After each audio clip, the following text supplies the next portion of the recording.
Si quieren venir, que vengan, les presentaremos batalla.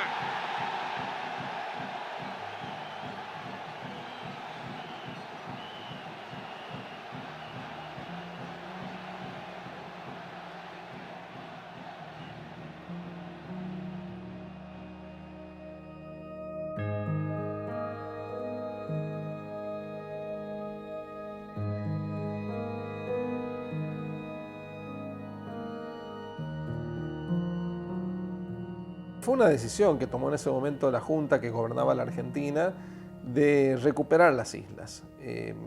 Una decisión que, bueno, a vista de los acontecimientos fue muy desafortunada, podríamos decir. Una guerra que incluso se buscó evitar hasta instantes antes de que se produjera el desembarco de Argentina en las islas. Y digo se buscó evitar porque hasta el presidente de Estados Unidos, Ronald Reagan, llamó en ese momento a Galtieri para evitar que se produjera la invasión. Es decir, Estados Unidos sabía de la invasión y hasta último minuto intentó disuadir a Galtieri de que la invasión no se lleve a cabo, ¿no?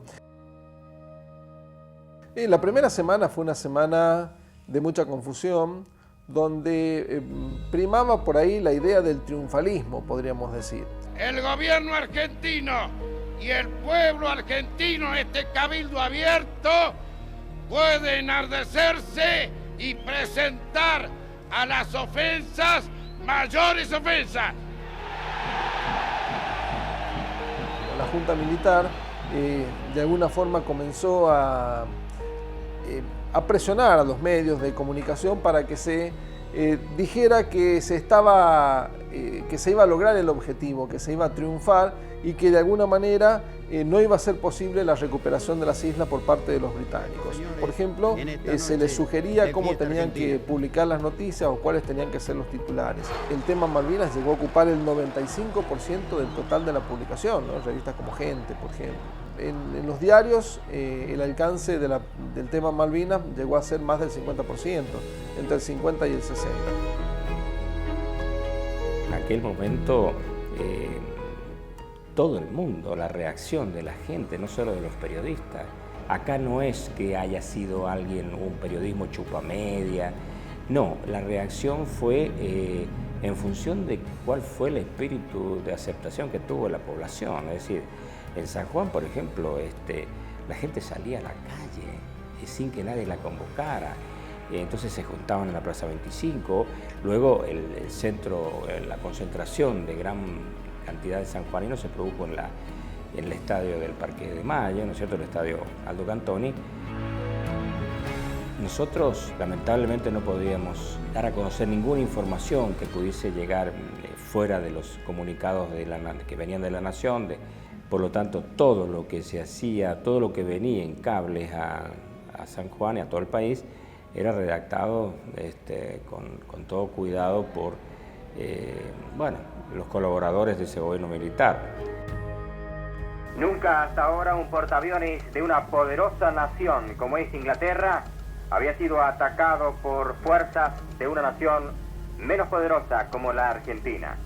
En Francia se confirma la destrucción y el hundimiento del Invencible. Vamos a los detalles de los graves sucesos acontecidos ayer y que por supuesto costaron, prácticamente ya está confirmado, el Invencible a los ingleses. Era muy difícil que diéramos una noticia negativa para las tropas argentinas y a tal punto que al final sabemos que nunca se rindió Argentina según la versión militar. Yo me enteré que se había rendido cuando llegué a Italia porque después me fui unos meses después a Roma por un curso que yo tenía que hacer allá. La rendición de Argentina es algo que sorprendió y que de alguna forma nos confundió también, porque claro, ante semejante mensaje triunfalista, que a último momento se descubriera de que estábamos siendo derrotados, de que fuimos derrotados, terminó generando una serie de reacciones que iban desde reacciones contra la Junta de Gobierno, contra los militares que gobernaban el país en ese momento, hasta una gran incertidumbre e incluso incredibilidad, porque como si estábamos ganando hasta pocos días antes, como que de pronto se llegó a un alto al fuego, porque además los medios no dijeron rendición, no usaron la palabra rendición. En las escuelas no se podía decirle a los alumnos de que Argentina se rendía, sino se les decía de que se había llegado a un alto al fuego y que se iba a continuar en la lucha por la recuperación de las islas con otros mecanismos, como por ejemplo el mecanismo diplomático, pero nadie mencionaba la palabra rendición, que era lo que efectivamente había terminado pasando.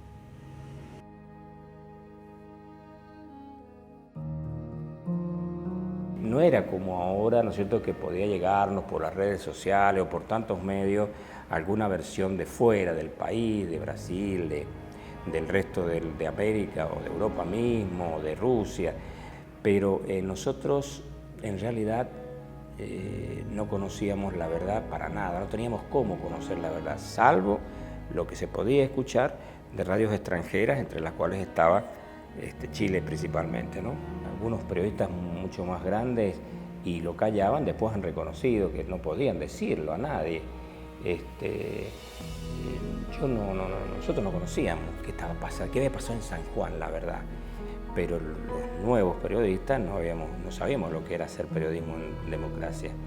Entonces, uno viendo, leyendo, y en la facultad, ¿no es cierto?, lo que te decían de lo que significaba la libertad de expresión y todo lo que era saber hacer periodismo libre, como el que hoy se hace hasta cierto punto, porque tampoco podemos hablar de libertad total en nuestro país, pero eso significó para nosotros un giro de 180 grados en el ejercicio de la profesión.